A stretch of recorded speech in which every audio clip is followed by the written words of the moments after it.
السلام علیکم ورحمۃ اللہ وبرکاتہ۔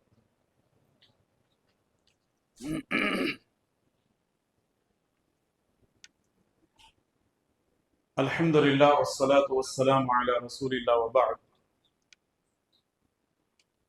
اعوذ باللہ السمیع العلیم من الشیطان الرجیم من حمزہ ونفخہ ونفثہ۔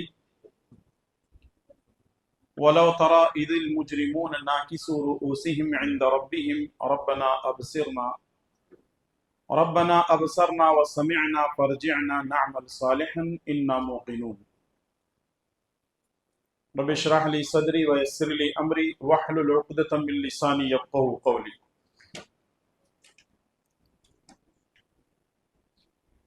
تمام قسم کی تعریفیں اللہ ہی کے لیے لائق و زیبا ہیں، اور درود و سلام ہو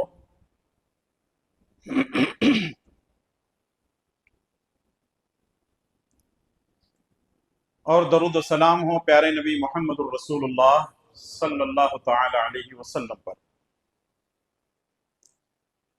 بزرگان محترم، نوجوان ساتھیو، پردہ نشین خواتین اسلام، مائی اور بہنیں،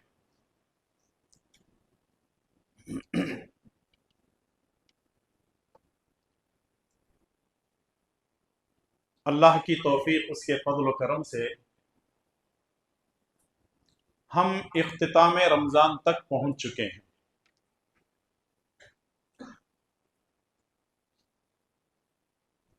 سعودی عرب میں چاند نظر آ چکا ہے، اور وہاں کل عید ہے، اور وہ لوگ 29 روزے مکمل کر چکے ہیں، کیونکہ شعبان کے 30 روزے رکھے گئے تھے، تو اس لیے یہ مہینے کے بارے میں امکانات یہی تھی کہ یہ مہینہ 29 ہی کا ہوگا، اور 29 ہی میں چاند نظر آ چکا ہے۔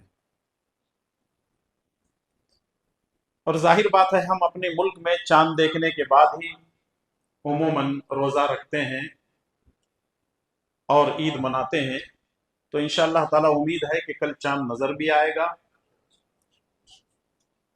اور ہم پرسوں یعنی پیر کو عید منائیں گے انشاءاللہ تعالی۔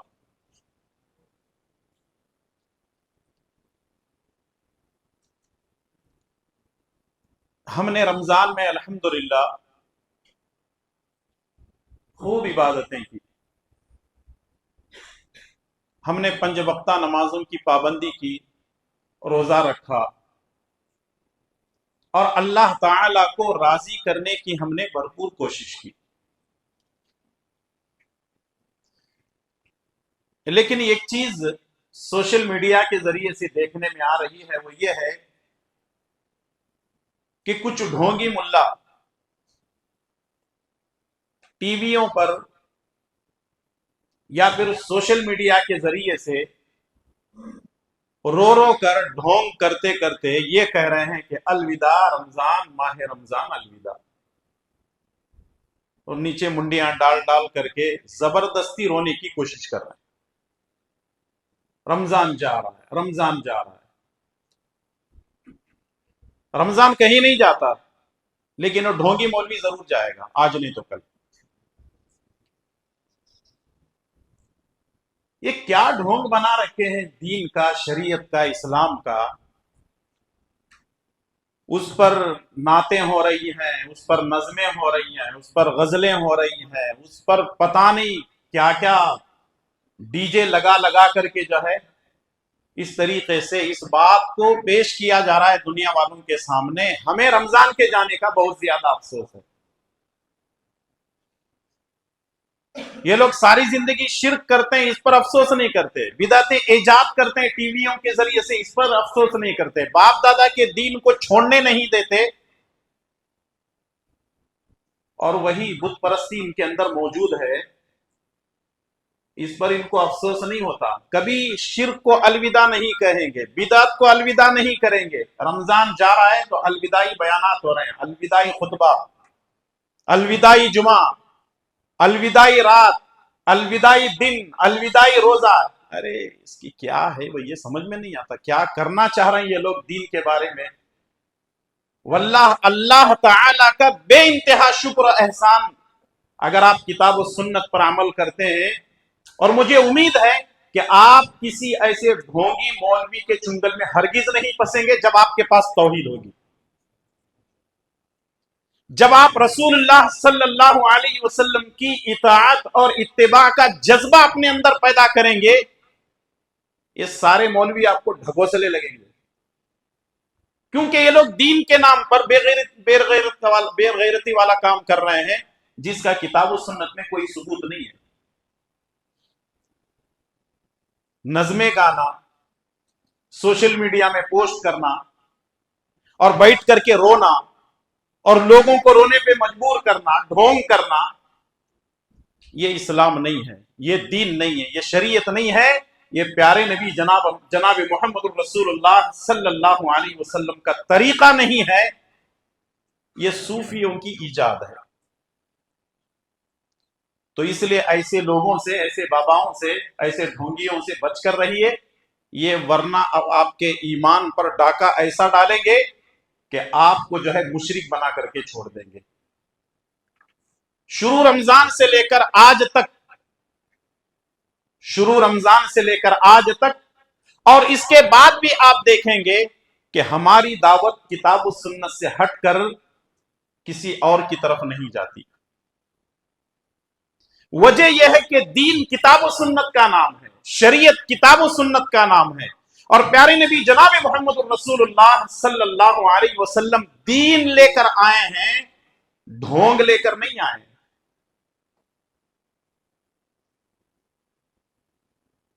ابھی 2-3 دن پہلے، کل پرسوں ہی نا جمعہ تھا، تو کسی نے مجھے ایک پوسٹر بھیجا، میں نے اس کو ایسا تگڑا جواب دیا، وہ معافی مانگنے پہ آ گیا۔ اس نے پوسٹر بھیجا تھا، الوداعی جمعہ مبارک ہو، الوداعی جمعہ۔ میں نے کہا ذرا اس کی دلیل ڈھونڈ کر کے لاؤ اور پھر اس کے بعد بتاؤ۔ کہنے لگا مولانا معلوم نہیں تھا، مجھے کسی نے بھیج دیا تھا، میں نے آپ کو بھیج دیا۔ آج کل لوگ دین کو، شریعت کو کاپی پیسٹ بنا لیے۔ یوں کوئی پوسٹ آیا، نہ اس کو صحیح سے پڑھتے ہیں، نہ صحیح اس کو دیکھتے ہیں کہ آیا یہ دلیل اس کی ہے کہ نہیں ہے، یوں آیا اور یوں انہوں نے بھیج دیا، کاپی پیسٹ۔ اور خود کو کیا سمجھتا ہے معلوم؟ میں 10 لوگوں کو بھیج دیا، عمل شروع ان کا۔ انہیں بیڈنگا رہا تو بھی چلتا ساری زندگی، لیکن سامنے والے عمل کرنا۔ لوگوں کو اپنے اندر سدھارنے کی، اپنے اندر جو ہے جو خامیاں ہیں اس کو دور کرنے کی فکر نہیں ہے، دوسروں کی بڑی پرواہ ہے۔ اور یاد رکھیے، ہماری قبر میں کوئی دوسرا نہیں آتا، ہم کو خود اپنی قبر میں جانا ہے۔ تو اس لیے اپنے آپ کی فکر کریں، دوسروں کی فکر ہم کو اتنی زیادہ کرنے کی ضرورت نہیں ہے۔ ہاں اتنا ضرور ہے، دوسروں کی پرواہ ہم اس وقت کریں گے جب ہم نمازی ہیں، دیندار ہیں، اللہ والے ہیں، نماز روزہ سب کچھ ہمارے اندر ہے، تو پھر اس کے بعد ہم دوسروں کی فکر کریں گے۔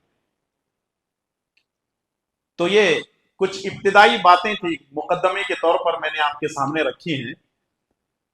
دوسری بات، آپ نے دیکھا کہ شروع رمضان سے لے کر اب تک ہمارے حافظ آزاد صاحب نے الحمدللہ روزانہ قرآن کریم سے کچھ نہ کچھ سنایا، اور تقریباً 12-13 پارے تک جو ہے ہم لوگ تقریباً پہنچ چکے ہیں۔ لیکن بڑے اطمینان کے ساتھ ہمارے حافظ صاحب نماز پڑھاتے رہے۔ اللہ تبارک و تعالیٰ آپ کو جزائے خیر عطا فرمائے، اللہ تعالیٰ حافظ صاحب کو دنیا اور آخرت کی بھلائیاں نصیب فرمائے، اللہ تعالیٰ آپ کے علم و عمل میں ترقی عطا فرمائے، اور اللہ تعالیٰ آپ کو صحیح سلامت رکھے، آمین۔ دوسری چیز ہم نے دیکھی کہ کچھ ہمارے بچوں نے بھی قرآن کریم کو سنایا، اور الحمدللہ ہمارے لیے یہ فخر کی بات ہے کہ ہمارے بچے بھی حافظ قرآن بنتے جا رہے ہیں۔ سننے میں یہ آیا، کہاں تک صحیح ہے مجھے نہیں معلوم، کہ کچھ لوگوں نے اعتراض کیا کہ بچوں کو کیوں قرآن جو ہے پڑھنے کے لیے آگے بڑھا رہے ہیں، کیوں مصلی پہ پڑھا رہے ہیں، بچے تراویح کیوں پڑھا رہے ہیں، حافظ صاحب کو پڑھانے دیتے۔ اچھی بات ہے، حافظ صاحب ہی کا حق ہے کہ وہی قرآن پڑھائیں گے، وہی نماز پڑھائیں گے، ٹھیک ہے، لیکن یہ جو بچے ہمارے ہیں ان کو ٹریننگ کب دی جائے گی؟ ان کی تربیت کب ہوگی؟ کب یہ مصلی پہ آئیں گے؟ کب ان کے دلوں میں کا ڈر نکلے گا اور